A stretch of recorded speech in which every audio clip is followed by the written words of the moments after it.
Journey of Sacred Destiny, Part 12, The Motion Kingdom and the Pyramid. It has been 3 years since Mo Cai arrived in the Kingdom of Jule. The young king of Modi, Bung La, challenged Jule, and Dila decided to lead his troops out to meet them in battle. In the temple, Dila bowed down to the gods and prayed for their protection. Yu Chen saw that the thread of fate between the king and queen was about to come to an end. The geographical line that extended from Motion Kingdom was still firmly tied to the queen's feet and connected to a massive building. Yu Chen knew that the king's journey would be dangerous and that the queen would return to Motion Kingdom. Confronted with this outcome, Yu Chen remained silent. During the battle, after the two armies clashed twice with no clear winner, Gang La, who was eager for victory, set a trap. Dila fell into the trap and was cut into pieces by the sharp knives inside. The day before Dila's tragic death, Mo Cai had a dream. She dreamt that the palace was covered in dark clouds and a bolt of lightning struck. The thunder was deafening as the main pillar of the palace collapsed into several pieces.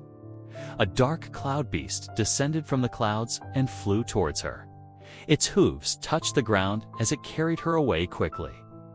Mo Cai woke up from her dream, her heart pounding. She knelt on the bed with her hands crossed over her chest, sweating profusely. She knew that the dream was a sign of Dila's death and also foretold that she would be taken away. She dared not think too deeply, yet could not help worrying. Mo Cai's heart was restless, and she spent the night sleepless. 2 days later, news of Dila's death reached the capital, and the palace was filled with grief. Mo Cai wore a white robe to mourn her husband, and she was deeply saddened. She remembered how her parents had left her one after another when she was 10 years old. And now her husband had also left. Why did fate have to be this way? Her sorrow almost made her faint. She cried and grieved for 2 days, unable to eat or drink, growing extremely weak. On the 3rd day, Mo Cai was alone, trying to hold herself together. She leaned against the wall and remained motionless, her eyes blank. Suddenly, she saw a golden halo appear before her, and within the halo was a huge Buddha with coiled hair and a robe draped over his body, emitting a gentle glow. The Buddha looked at her with compassion. And Mo Cai looked up at him, feeling the compassionate radiance of the Buddha, which was gradually dispelling her pain. Her body, once stiff from excessive sorrow, gradually softened. Mo Cai's heart was filled with light and strength. Mo Cai heard the compassionate voice of the Buddha. "Child, be strong." In an instant, tears filled Mo Cai's eyes, but she still felt the Buddha's radiance through the misty tears. Mo Cai's tears flowed uncontrollably, and she quickly wiped them away. She heard the Buddha say, "Child, when you are in the future evil world, sinking and facing destruction, I will come to save you." The voice carried a penetrating power, as though it had entered the microcosm of her body and left an indelible imprint in her memory and blood. Mo Cai's heart was filled with indescribable gratitude. She clasped her hands together and knelt before the Buddha, bowing 3 times. As Mo Cai looked up, she saw the Buddha gradually receding, and before he disappeared, she vaguely saw a sparkling golden tower. In an instant, a spiritual shock made Mo Cai think of the golden tower she had built with her brother. A sudden thought occurred to her. She must return to her brother's side. He was her closest person.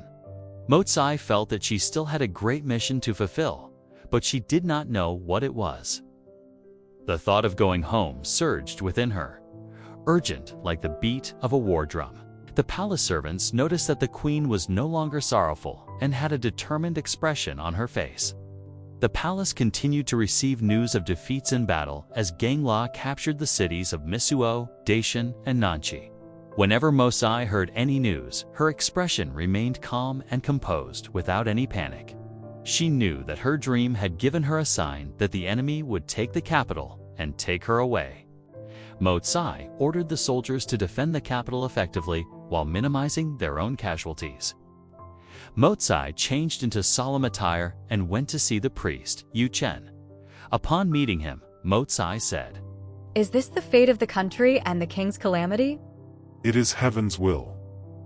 The Tongtian chessboard has long predicted the fate of the country. The destroy chess piece in the box keeps leaping, corresponding to the war and disaster in the southeast. The fire and water chess pieces also have abnormal movements, corresponding to the drought and flood disasters in the northwest of the country. The king is kind and loves his people, yet he suffers such a tragic fate. Please guide me, priest. It is karma in this life and the result of the past. The king was a king in his past life and defeated an enemy country, causing the enemy king to die a terrible death and taking his queen as his own.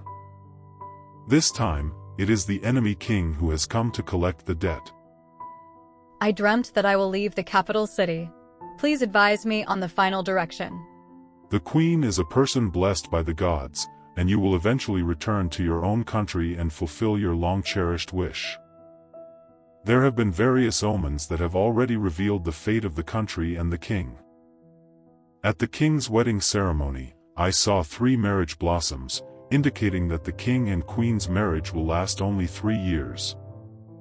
When the king was building the palace, the queen saw 5 evil spirits, representing calamities that will arise from multiple directions.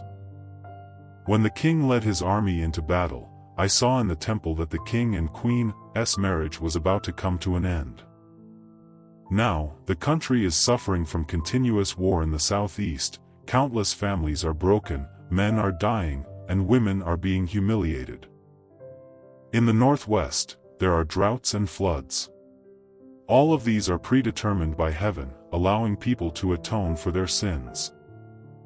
I consulted the gods and learned that the queen can protect the people of the country.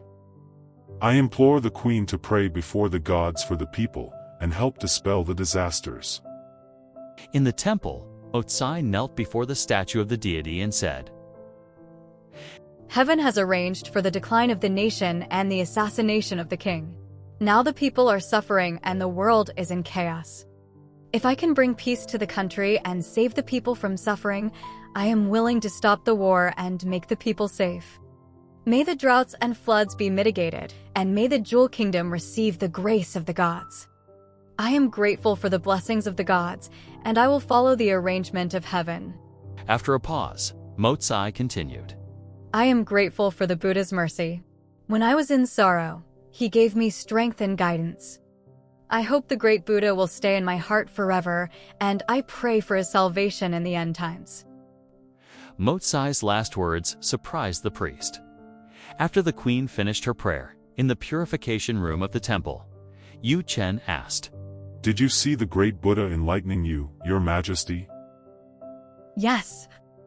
Mo Cai told the priest about the appearance of the Buddha she saw, the words she heard from the Buddha, and the supreme compassion she felt from him. As Yu Chen listened, he felt a strong tremor from deep within his being, which originated from the smallest particles of his body, causing layers of vibrations, each of which sparkled with brilliance. Yu Chen placed his right hand on his left shoulder and exclaimed, I saw a prophecy in an ancient prophecy that said a foreign woman saw the great Lord Buddha in our country beforehand. A foreign craftsman cast the great Buddha statue and enshrined it in a huge golden pagoda, protecting all the people.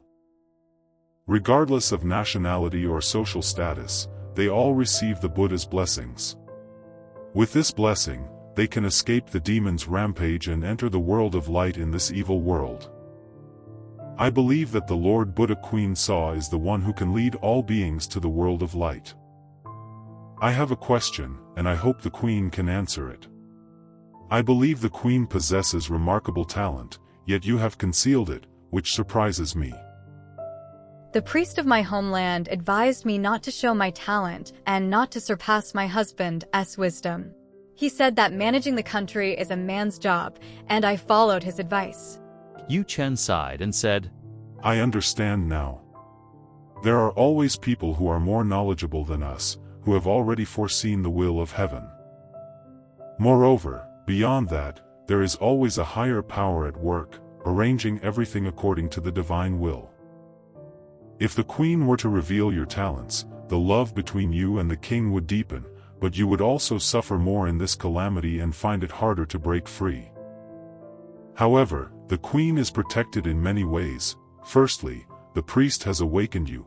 Secondly, the light from the protective bracelet keeps the king and queen pure and free from emotional entanglements. And thirdly, the great Buddha appears before the queen, revealing the future and bringing humanity the good news. When one door closes, another opens, and the queen is fortunate to be chosen by the gods for this mission.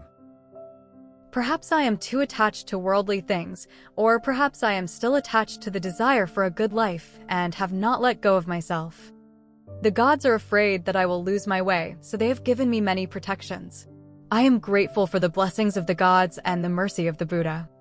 I believe that the high priest of your country, Meng Gang, is the master of Tongtian Chess. Therefore, I ask the queen to take the Tongtian chessboard with you and give it to the holy priest of Tongtian Kingdom. He is a saint. Mo Cai agreed to take the Tongtian chessboard with her. Then, Yu Chen said, The world is vast, and perhaps we may never meet again in the future. I hope that the queen will not forget about the people of the Jule Kingdom and remember them. Cai nodded in agreement.